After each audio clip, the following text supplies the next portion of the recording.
तर आता जे आपण एक्सप्लेनर पाहिलं ते डिजिटल अरेस्टबद्दल होतं, पण आता आपण जे एक्सप्लेनर पाहणार आहोत ते एक्सप्लेनर इथून नाही आहे, तर थेट ग्राउंडवरून आम्ही तुम्हाला दाखवणार आहोत. ऑपरेशन सिंदूरमधला जो भाग आत्तापर्यंत विशेष प्रकाशात आला नव्हता, मात्र त्याचं योगदान या ऑपरेशनमध्ये, या कारवाईमध्ये जबरदस्त होतं, त्याबद्दल आम्ही तुम्हाला या एक्सप्लेनरमधून माहिती देणार आहोत. ऑपरेशन सिंदूरनंतर पाकिस्तानकडून जो प्रतिहल्ल्याचा प्रयत्न सुरू झाला त्यावेळी जम्मू काश्मीरच्या अखनूर सेक्टरमध्ये BSFच्या काही महिला जवान तैनात होत्या. लाईन ऑफ कंट्रोलवर अशा पद्धतीनं महिला अधिकारी आणि महिला कर्मचारी असणं तसं दुर्मिळ, मात्र पाकिस्तानच्या गोळीनंच प्रत्युत्तर या महिलांनी दिलं. युद्ध पेटलेलं असताना BSFच्या या रणरागिणींनी कसा केला पाकिस्तानवर गोळीबार, याबद्दल प्रत्यक्ष अखनूरमधून मुकेश सिंग सेंगर या आमच्या प्रतिनिधींचा विशेष रिपोर्ट आपण पाहूयात.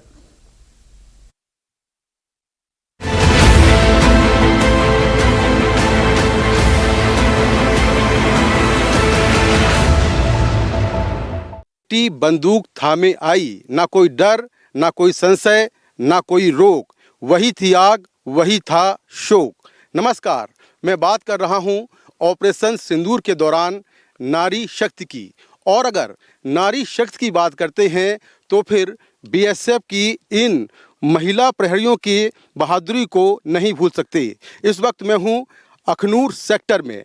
यहां पर ऑपरेशन सिंदूर के दौरान ये जो महिला कमांडोज हैं, प्रहरी हैं, इन्होंने ऐसी बहादुरी दिखाई कि दुश्मन को अपनी चौकी छोड़कर भागना पड़ा.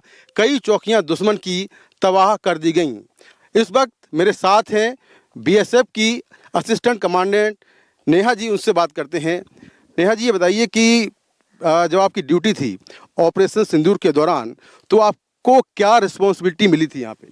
मैं यहाँ पर कंपनी कमांडर थी, उस कंपनी की जो कि IB पे डिप्लॉयड थी.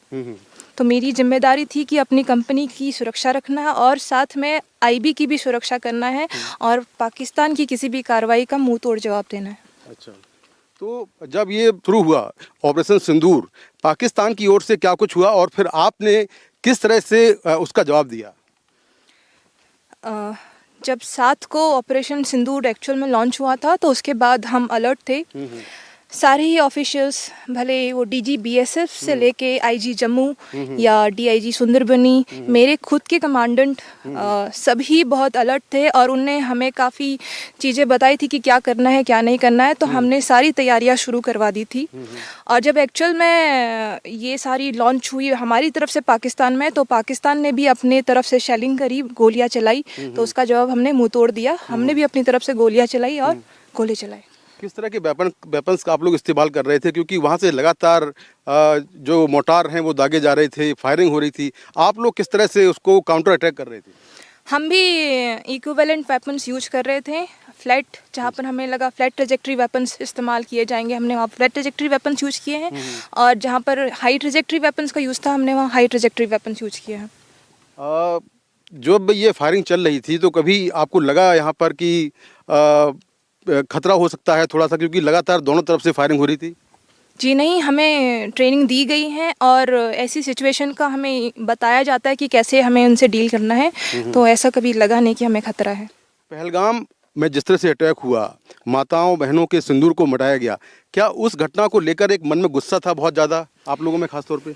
बिल्कुल, हर भारतीय के मन में गुस्सा होना चाहिए, लेकिन हमें जिस तरीके से आदेश दिया गया था हमने उसका पालन किया और उतना ही हमने एक्शन लिया गया. पाकिस्तान बिल्कुल ये लगा हुआ है यहाँ पर, ये देखिए बॉर्डर है और 100 मीटर दूर उस तरफ जो फेंसिंग है पाकिस्तान साइड की, तो बिल्कुल नज़दीक है. यहाँ से सामने पाकिस्तान की चौकियाँ भी हैं. तो घर वालों के आपको फ़ोन भी आ रहे होंगे कि माहौल बहुत ख़राब है, थोड़ा कुछ घर से फ़ोन आ रहे थे? सभी के शायद घर से फ़ोन आ रहे होंगे, मेरे भी आ रहे थे, लेकिन मेरे घर वाले एक तरीके से मेरे सपोर्ट सिस्टम बने और उन्होंने मुझे बोला कि हाँ, अपनी जिम्मेदारी अच्छी तरीके से निभाओ.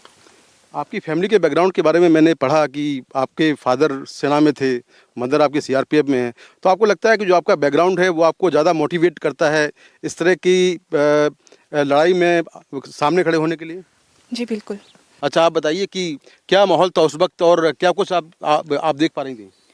उस वक्त फायरिंग आ रहा था हमारे मोर्चे पे, तो हमें ऊपर से आदेश दिया गया था कि फायरिंग की जो फायर से देना है, तो हमने वैसे काम किया. अच्छा, काफ़ी ज़्यादा फायरिंग हो रही थी? जी सर. कुछ और महिला प्रहरी हैं इस तरफ, उनसे ही बात करते हैं। अच्छा, आप बताइए कि 7 तारीख को जब ये ऑपरेशन सिंदूर लॉन्च हुआ तो आपकी ड्यूटी कहाँ थी और कैसा माहौल था और आप कैसे रिएक्ट कर रहे थे? मैं उस टाइम में ओपी ड्यूटी पर तैनात थी और ऐसे ही दोपहर को अचानक हम पर हमला हुआ और हम पर फायरिंग हुई और हमने फायरिंग का जवाब फायरिंग से दिया। अच्छा, जी। कुछ और महिला प्रहरी हैं, उनसे भी कोशिश करते हैं बात करने की जो चल रहे हैं पीछे पीछे। अच्छा, आप बताइए कि ऑपरेशन सिंदूर लॉन्च होने के बाद जिस तरह से यहाँ पर बिल्कुल पाकिस्तान सामने ही दिखाई दे रहा है और चौकियाँ भी हैं, अपने बचाव के लिए भी आप लोग कोशिश कर रहे थे कुछ? जी हमारे बचाव था। किस तरह से कर रहे थे आप? हम अपनी एमुनेशन को बचा के ही फायर कर रहे थे, अंधाधुंध फायर नहीं की है। अच्छा, कुछ और महिला प्रहरी हैं, उनसे भी बात करते हैं। पाकिस्तान की ओर से किस तरह से फायरिंग हो रही थी और आप लोग किस तरह से उसका काउंटर अटैक कर रहे थे? ये फायरिंग होने से पहले ही हमें बताया गया था और हमें ट्रेनिंग दे दी थी हमारे कमांडर्स के द्वारा, और फायरिंग आने पर हमने अपना फायर जो आया था उससे फायर का ही जवाब दिया था और हमें एक्स्ट्रा अलर्ट कर दिया था। अच्छा, जी सर, तो हमने डट के मुकाबला किया। पाकिस्तान दोबारा अगर अटैक करता तो तैयार हैं आप लोग? बिल्कुल सर, फायर का जवाब फायर से ही देंगे। अखनूर सेक्टर से कैमरा पर्सन अशोक महाले के साथ मैं मुकेश सिंह सेंगर, NDTV इंडिया।